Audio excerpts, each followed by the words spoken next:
Time. What is the future of coffee?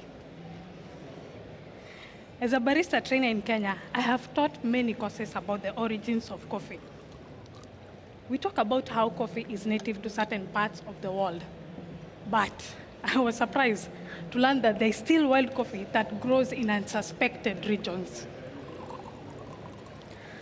My friend David, a young passionate coffee farmer from central Kenya, discovered wild coffee shrubs about a year ago, growing on the slopes of Mount Marsabit in northern Kenya. This clearly defies the conventional belief that coffee is exclusive to certain parts of the regions.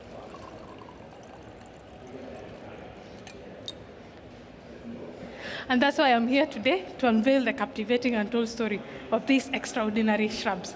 Welcome.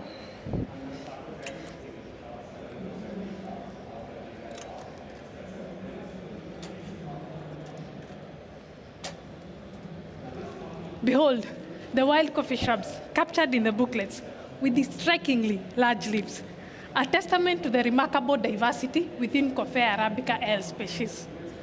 As you admire the unique features of these wild coffee shrubs, I would like you to explore on the map that traces the origin to where this coffee thrives while I dose coffee for your signature beverages.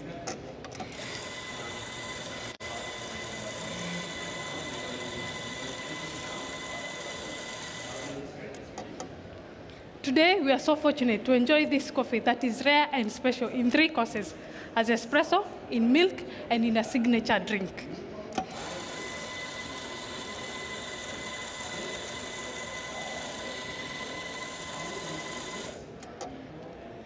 These wild coffee shrubs are identified under Coffea arabica L species, growing at an altitude of 1,700 meters above sea level. I remember during a cupping session, when I cupped this coffee for the first time, it was unlike anything I've ever tried before. It was incredibly sweet. Now, this made me want to dive deeper to know more about these wild coffee shrubs with the help of David.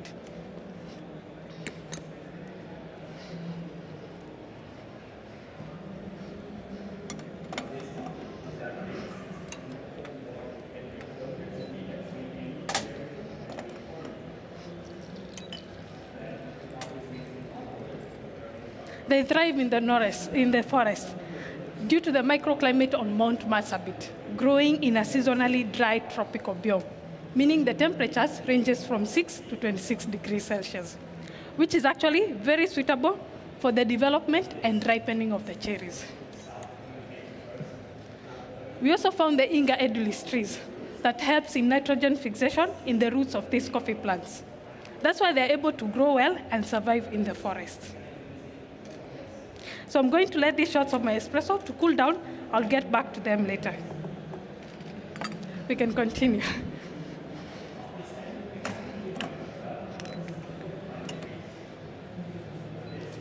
Now please turn over to the first page of your booklet.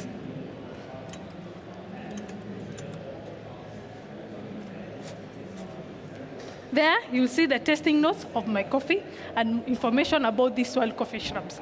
Please use it for your reference. In the wild, this special Arabica L acts like nature's superhero, but I'll tell you more in a short while.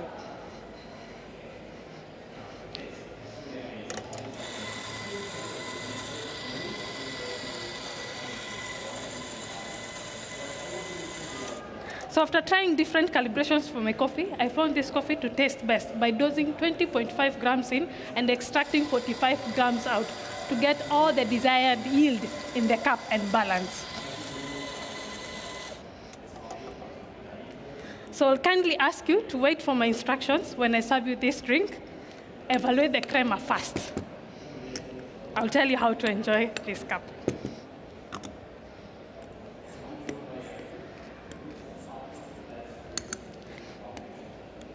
The small black jars will be for your used spoons, and the small spoons are for stirring in your first and second course. I also found this coffee to taste best by using stainless steel chilled vessels. That gives my coffee more clarity and clean cup.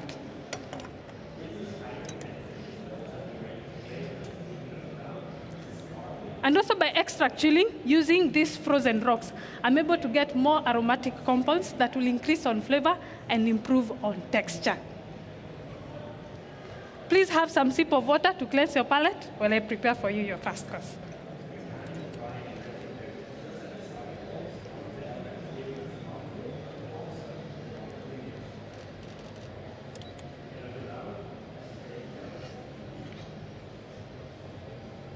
These wild coffee shrubs thrive in the forest despite being exposed to pests and diseases, resulting to cherries with minimal defects. What's interesting is that they are naturally shaded by tall trees, such as the Inga edulis trees, that helps to slow down maturation of the coffee cherries, yielding a vibrant acidity and a distinctive honey-like sweetness. The infusion of nitrogen from the forest environment enriches the chlorogenic acid, further enhancing more unique flavor profile in the cup.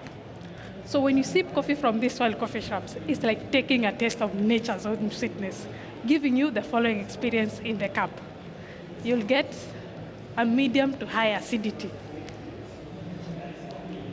medium to high sweetness, very low bitterness. Flavors are raspberry, cooked berries,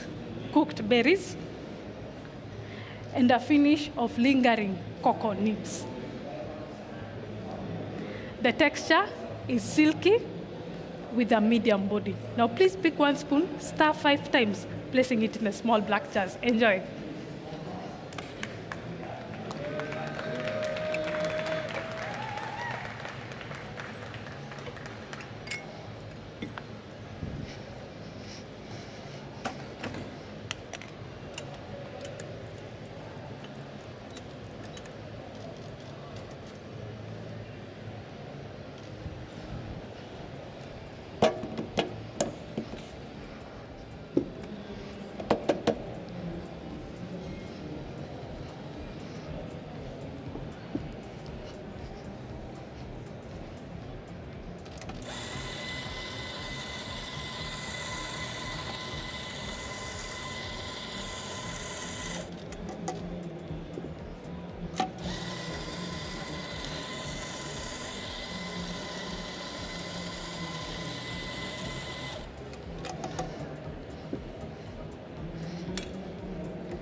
I can see you're ready for your next course.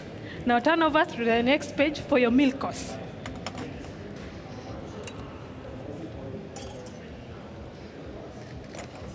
There you'll also see the tasting notes of my coffee. Please use it for your reference as well. So after trying different types of milk, I found this coffee to taste best by using a whole cow milk of 3.6% fat content. And that gives my coffee more creamy texture and more sweetness. So by heating this milk at relatively low temperature of 55 degrees Celsius, I'm able to get more sweetness in the cup. Also for this drink, kindly wait for my instructions on how to enjoy it. Evaluate the visual.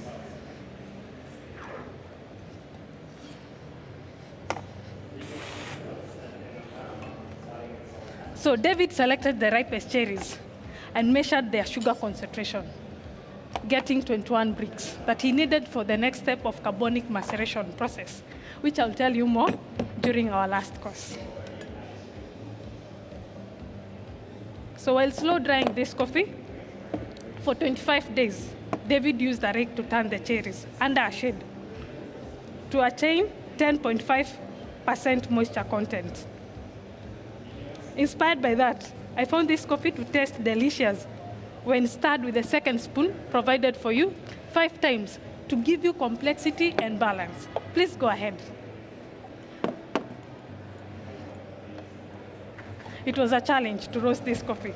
So after trying different roast profiles, I found this coffee to taste best by developing the bean to 19% to caramelize the sugars without losing the acidity and body, and develop the flavors that you just enjoyed in your first cup.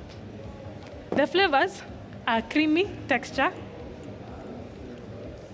strawberries, and milk chocolate sweetness. If you may note that down, please. Enjoy. This coffee is still under research, meaning this is the future of coffee. I'm so excited for this day.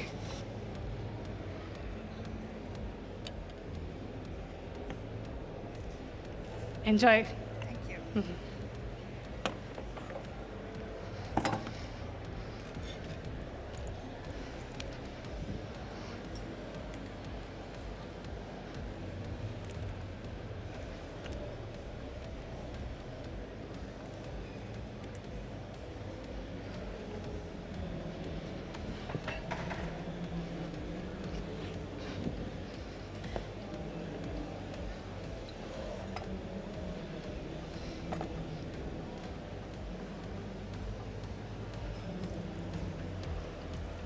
So David wanted to explore more flavor potential for these wild coffee shrubs by coming up with a more sustainable way of producing carbonic maceration process, which I'm excited to show you and how we did it. So we collected fresh pulps, and put them in tanks with mucilage. Then we added yeast strain that produced carbon dioxide that was trapped in the tanks of cherries. We extended the fermentation to 120 hours to intensify on the fruity flavors that you found in your first course, and more sweetness in the coffee. So inspired by that, I used the dried skins from this process to make a kombucha non-alcoholic drink, whereby I measured 16 grams of the dried skins, 600 ml heated water to 96 degrees Celsius. I let it brew for 8 minutes. Then I added honey with SCOBY. So SCOBY is a bacteria and yeast that feeds on sugar. I let it ferment for 5 days. Then I added grapes because of the fruitiness that I found in this coffee. I let it ferment for another days in the fridge to carbonate without producing alcohol. So when I add 30 ml of this in my coffee, it gives us a new flavor note of red apple and nectarine. My second ingredient is a pineapple reduction. I heated 250 ml of pineapple juice, 50 grams of sugar, and 2 grams of salt to balance the acidity and acidity, heated at a very low heat for 30 minutes. So when I add 20 ml of this in my coffee, it gives us a new flavor note of blood orange. Lastly, because of the nature of sweetness in this coffee and caramelization during roasting, I'm going to add a simple syrup of 1 part sugar and 1 part water, 10 grams. My last ingredient is my 2 double shots of espresso. So, inspired by the infusion of nitrogen from the forest environment, I'm going to charge all these ingredients using the nitrogen gas to amplify on texture, giving us the following experience in the cup, if you're ready to write. You'll get a smooth, velvety texture, flavors of nectarine, red apple, blood orange, and an exotic, long-lasting finish. So this drink is best served at a cooler temperature. Now kindly wait until I call my time for you to enjoy this amazing cup. Swirl 3 times and enjoy in 2 big sips.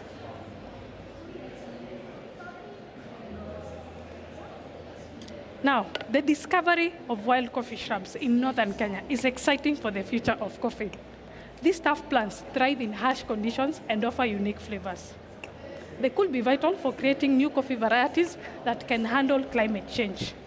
In short, these wild coffee shrubs show promise for the coffee industry's growth and resilience.